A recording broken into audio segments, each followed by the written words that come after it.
Okay, so when you're in the week 5 assignment and you want to download it first, so then I'm going to save mine to my desktop. I'm going to open it up when it's ready. It comes up with this weird, like, so it crosses over. If you go to page layout and hit orientation, landscape, it'll all fit on one page.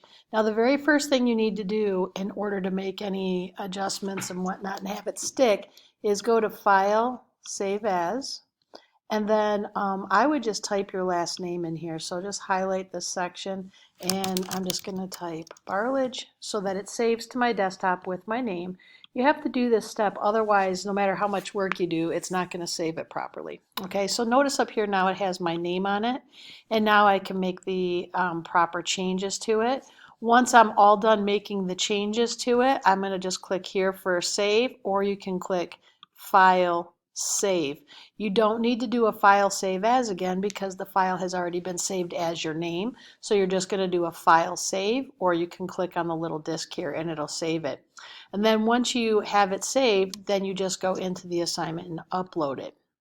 Okay, now I do, let's see, let's bring this file up. So I went ahead and I made directions also on here so that you can see how to do the assignment, and I will email this out to everyone so that everyone has a copy. I noticed that people did not submit this assignment. I'm sure it's because you were either confused or couldn't figure out how to download the template properly so that you could type in it. So please submit this assignment as quickly as possible as it was due last night. All right, I hope this is helpful to everyone.